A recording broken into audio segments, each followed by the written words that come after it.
Around the eye, okay, if you dig all this off, which you guys can do, is called the sclera. So the two are the same. It's just that on the front part of the eye, it magically turned clear.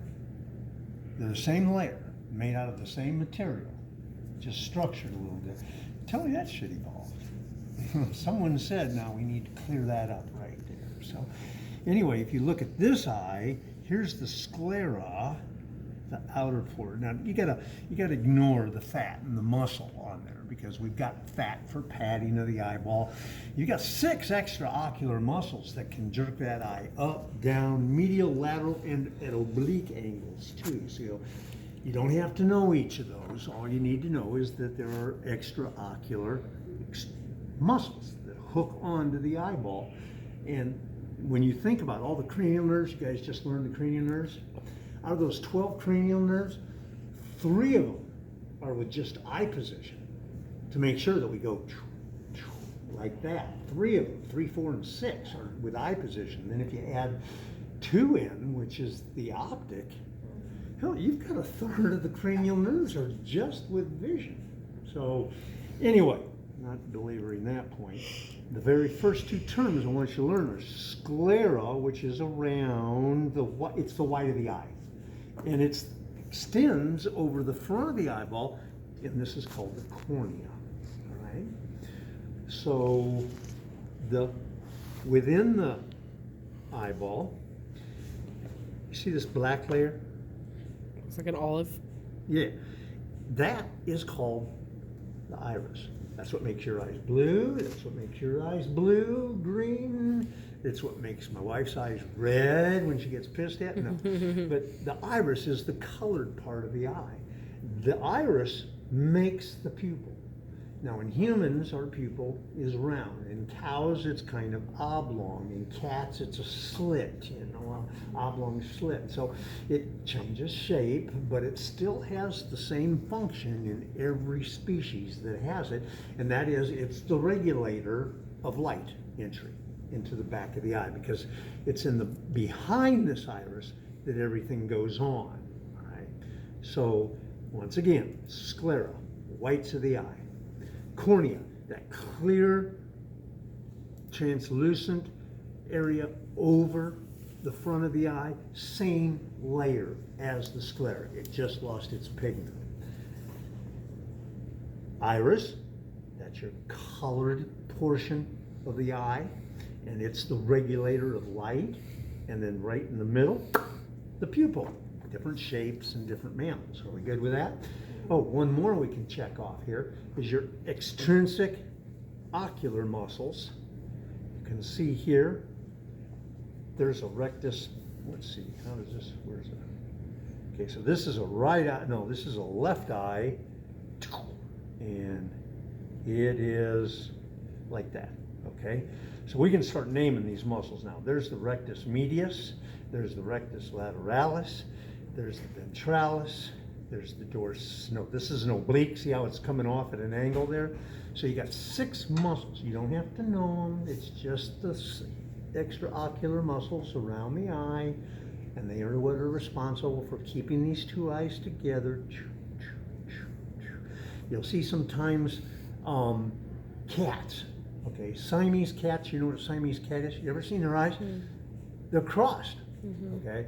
They have that medial rectus is really because their retinas, their visual part is just a little bit more to the outside, so they got to kind of like tree bend the eyeball. But that's besides the fact anyway. Well, that's a little bit on my cat. These muscles are what position the eye in the globe or in the socket. So we got cornea, we got sclera, we got extrinsic, we got iris. We got pupil. Let's get to the interesting stuff, okay? So when you open this eyeball up, you're going to notice that right there. No. Okay? This normally, and you know, these things have been sitting around for months in this fluid, in the liquid, and this is the lens. You see, it's perfectly clear in us, you see, because when I look at each of your pupils, they're just black, okay, and you don't see the lens. If someone gets cataracts, have you ever heard of cataracts? Okay, where there's another condition called lenticular sclerosis, where the lens starts to dry out, it starts to look like that, and then it makes sight difficult, and old people especially got to go in and have cataracts. Once you remove the cataracts, it lets the light back there. You can at least see where the hell you're going and not bumping into stuff. But that lens sets right smack dab there, right behind it, okay? And it's got little ligamentous attachments that you can see, some of them left right there, that hold it right on the back side of the iris, just about, okay? So that's the lens. And you guys, by the way, will spread out and help the others when they come in, okay? All right, it's because I can't get to every, we've only got like 20 minutes per station, so. Next is called the choroid. The choroid, you see this snotty looking stuff?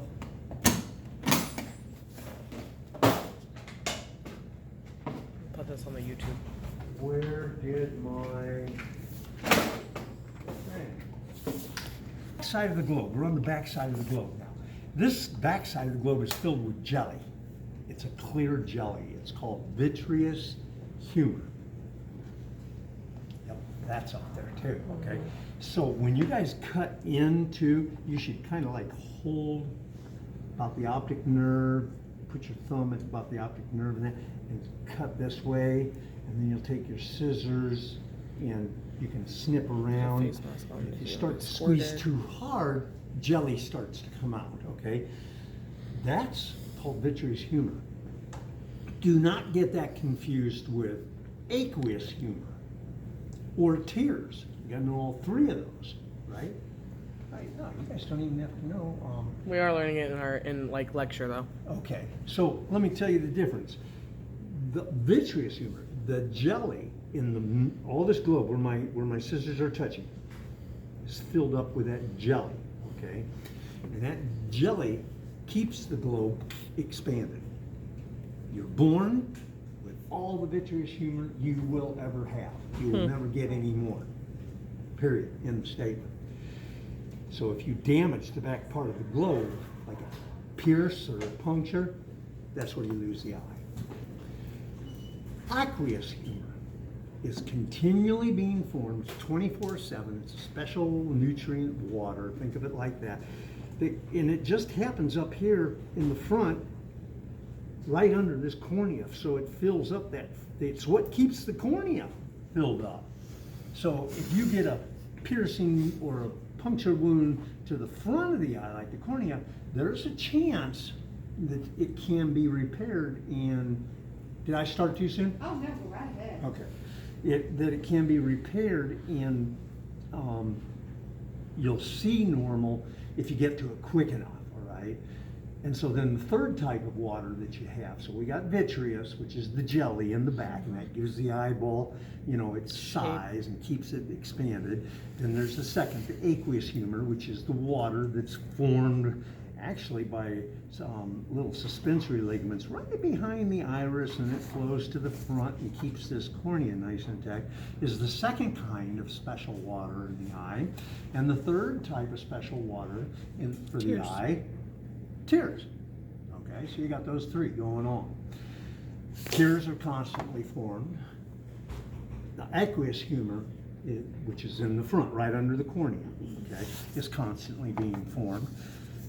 Vitreous humor never form anymore once you're born. Once you hit the ground, that's it. You'll never make any more.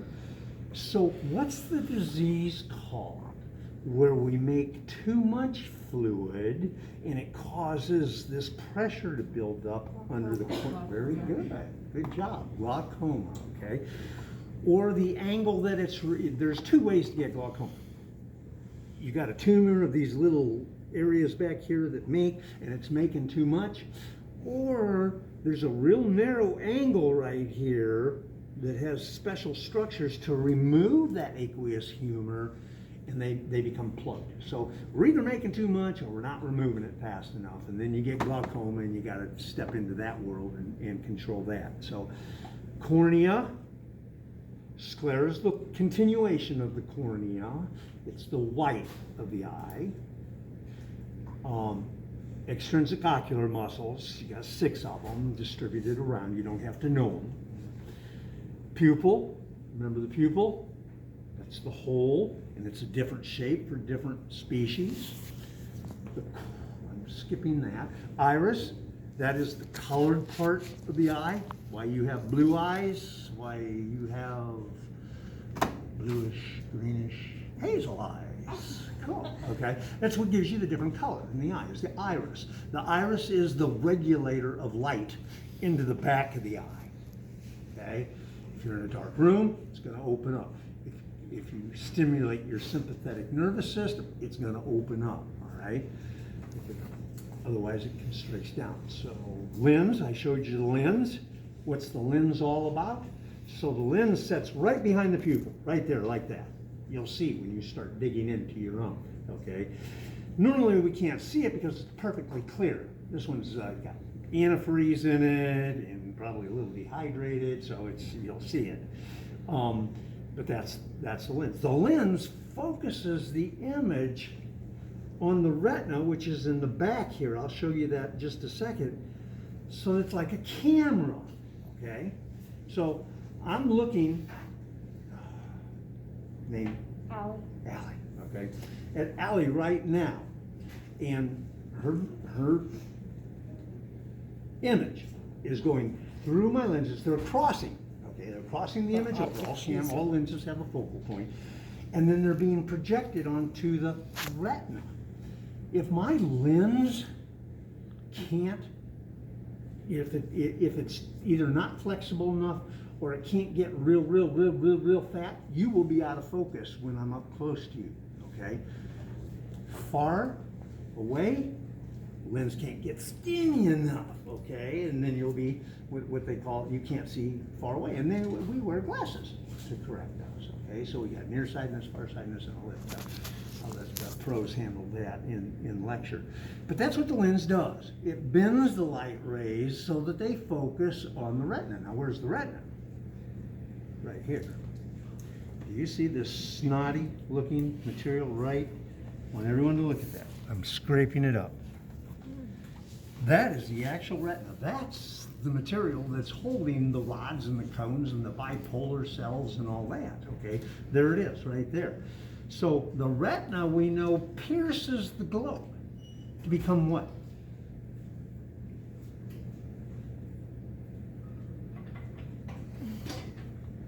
What's that right there?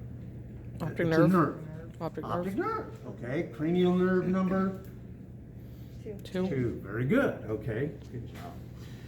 So the retina actually pierces the globe to become the optic nerve. Let's see if we can find where it's doing this. Oh, look at right here. So I've scraped the retina away. Do you see where that is piercing? It's going through.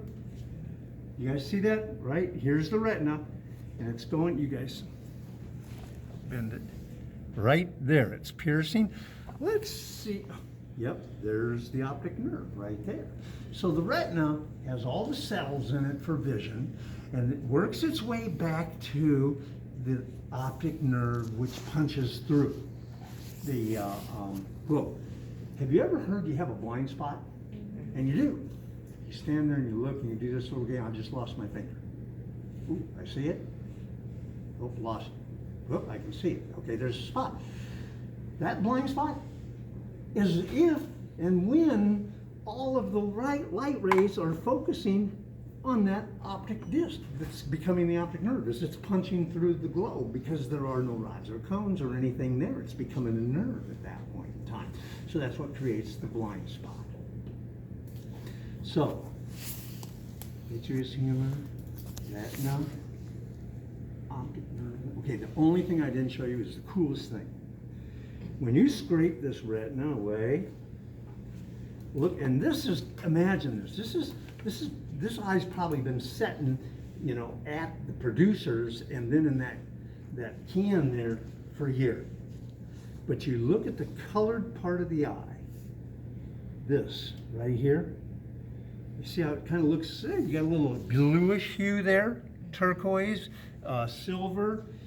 Cats, they were always my favorite thing to look at, because you look at the back of a cat's eye and it is absolutely gorgeous. Metallic golds and metallic reds and metallic blues, because cats live at night, right?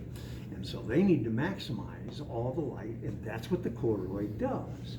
In humans, it's really kind of boring, and in fact, it's real dark brown in most places, because we're supposed to be awake during the day. And you can take a look at a choroid, and you can tell whether the animal is nocturnal or diurnal by whether you've got more or less than 50% of the pretty colors. So that's all a bunch of extra info you don't have to know too. But that's the function of that choroid, is think of cats, okay? You've all shown the headlights in a cat right before you go thump thump right over, okay? No, I'm just kidding, okay? But you've all seen how their globes glow at night, okay? My cats go outside, they don't go very far, they go in the back, two of them. They go in the backyard and they'll start hunting bugs and that, and I'll take a flashlight out there, and you can just see two little globes over there. You know that George is there, two more globes over here, Garfield's over there, you know, and they're going after. But that's why they reflect so much, because of their whole rear globe is choroid, colorful. Whereas if you shine a light in your eyes at night, Sarah, we're not going to see anything, because most of our tapetum is dark brown and black, because we're awake during the day. Cats are not supposed to be. I swear to God, my cats are awake all day, 24 hours a day, 7 days a week. So that's what you need to cut. I would recommend cutting just like I did this one. Hold on to the cornea, hold on to an area of the optic nerve, and I don't know, it might be more interesting. Let's go ahead and do a cross section. So do the opposite, okay? So thumb on the cornea, index finger on the optic nerve, and you're going to cut a line parallel to your two fingers here. Do not cut your fingers, okay? You'll need smocks, aprons, you're all gloved up. Lindy, Haley, Ken, Sir, Allie have been through this once now already. So I want you four to split up and go to a table. nope, you are here. That you can help the others, okay? And then I started a little early. They were in here, so I figured, what the heck?